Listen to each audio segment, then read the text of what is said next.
नमस्कार दोस्तों। आज 26वें दिन मैं आप लोगों को कुछ ख़ास खबर बताना चाहूँगा। अभी रात के लगभग 12:30 बज रहे हैं। अभी थोड़ी देर पहले केंद्रीय मंत्री जेपी नड्डा साहब और जितेंद्र सिंह साहब यहाँ आए थे और लद्दाख के एपेक्स बॉडी के शीर्ष नेतागण भी यहाँ आए थे। और उससे पहले आप लोगों को मालूम है विभिन्न राजनीतिक दलों के लगभग 65 सांसदों ने आकर और हस्ताक्षर देकर हमसे अनशन तोड़ने के लिए कहा और वो संसद में इस मुद्दे पर नीट पेपर्स और परीक्षाओं की प्रणाली पर चर्चा करेंगे, ये आश्वासन दिया। और जो सरकार से इस तरफ से मंत्रीगण आए थे उन्होंने भी ये आश्वासन दिया, जिसका कि 2 दिन से हम बहुत ही कड़ा क्या कहेंगे, एक तरह का बार्गेन चल रहा था कि मुझे आश्वासन चाहिए और लिखित में चाहिए, और इसमें 2 दिन लगे और मुझे इसलिए अनशन पर 2 दिन और बैठना पड़ा, और ज़्यादा भी बैठ जाता तो आखिर में आज उन्होंने लिखकर आश्वासन दिया है। Statement from the government side.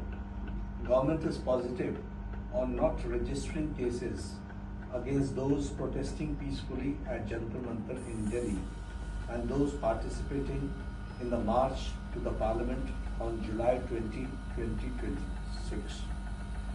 The government has already assured threadbare discussions to find solutions to paper leaks and educational reforms for exams in the Parliament.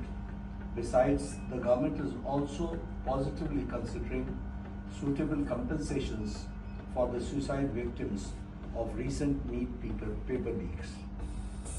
ये हमारे साइड से I'm grateful that the government has shown sensitivity towards the children who have been victims, towards the youth who were peacefully protesting on those dates, and that both the ruling party and MPs from the opposition have assured me that threadbare discussions will happen on the floor of the Parliament regarding reforms in the examination system like NEET and others, and that we will also be discussing about the accountability of such lapses, and that we all make sure that such things never happen. No child, no parent will have to go through what these 20 children and their parents had to go through. I'm happy that you have assured me that, and I'm sure, as the children have been demanding, at the suitable time, I'm no one to dictate, you will take accountability in the ministry with the minister also as a responsibility, and I'm sure you are already considering. And with these assurances, I'm touched and grateful to the government, and I want to appeal to the protesting students to maintain utmost peace. To express their feelings is a legitimate thing, but I do not approve violence of any kind, and allowing any antisocial elements to take advantage of this is not acceptable to me. It should be a genuine demand by genuinely concerned people, in this case youngsters.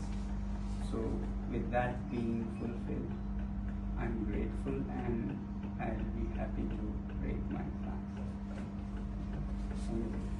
Thank you. And thank you. I have my leaders from the apex body of Ladakh, and the KDA were also here, and they have flown all the way from Ladakh, and I'm grateful to them. Thank you.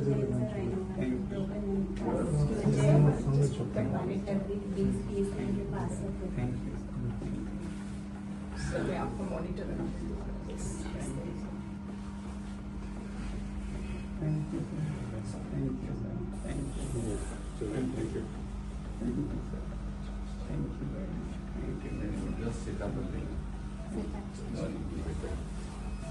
And Gitanji, you have always been by my side and support, and I don't want to thank you, but express my feelings as well.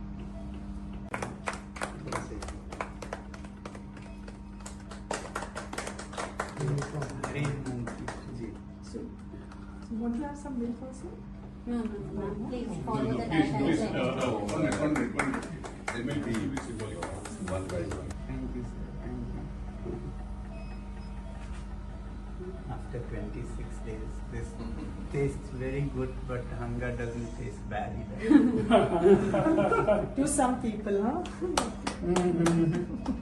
My doctors here have been very, very kind and very dedicated. I want to thank the whole hospital, and also at Safdarjung, they were very good, very dedicated. There were issues, but as a hospital, I don't want to give a message that government hospitals are No, any less. doctors are most unpolitical, I've seen.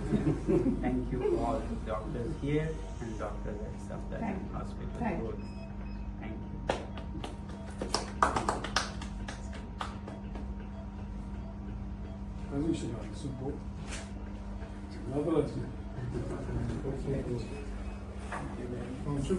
Vale. Space, huh? Suffocating. Ya çok ya. Aşağı. 야시래 야시들래 정말 Taşıdele. Bumari. Lavas spao. Lavas gel görsün. 라다 열규시 Spao 야시들 bile.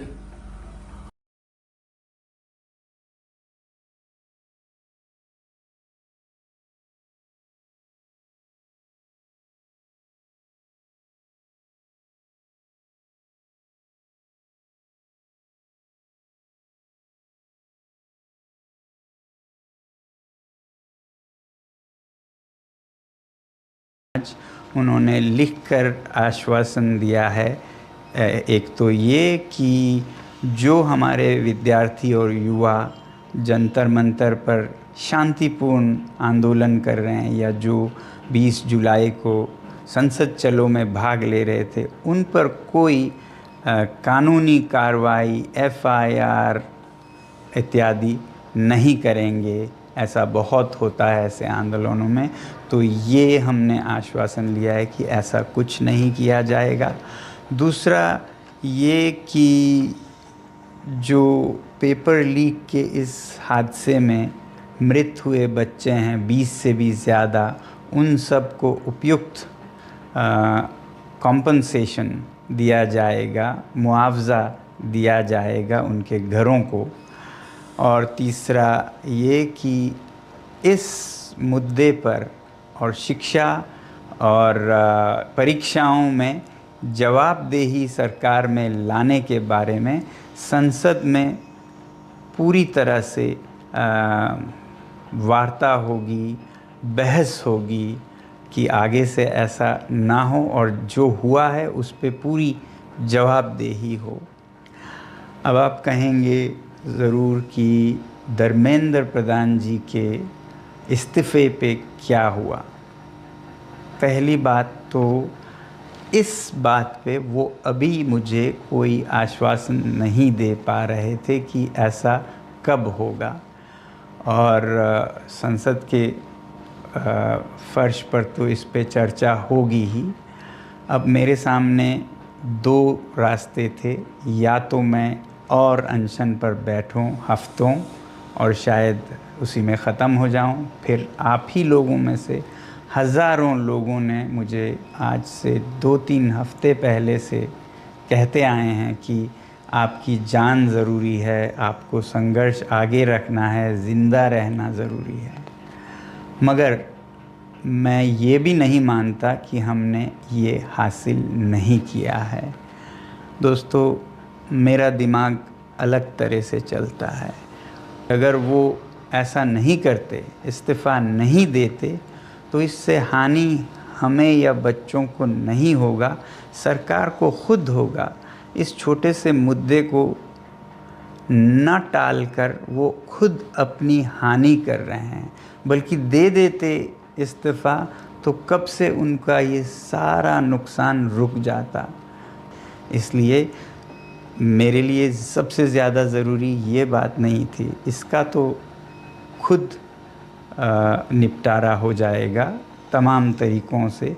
ज़्यादा ज़रूरी मेरे लिए था कि हमारे बच्चों पर कोई ऐसे केसेस न लगें। आपको नहीं पता है, मैंने देखा है लद्दाख में कैसे सालों जीवन भर उन्हें FIR के चक्कर में अपने भविष्य को बिगाड़ना पड़ता है। ऐसा कुछ नहीं होगा, ये हमने उनसे हासिल किया है, इसकी मुझे खुशी है।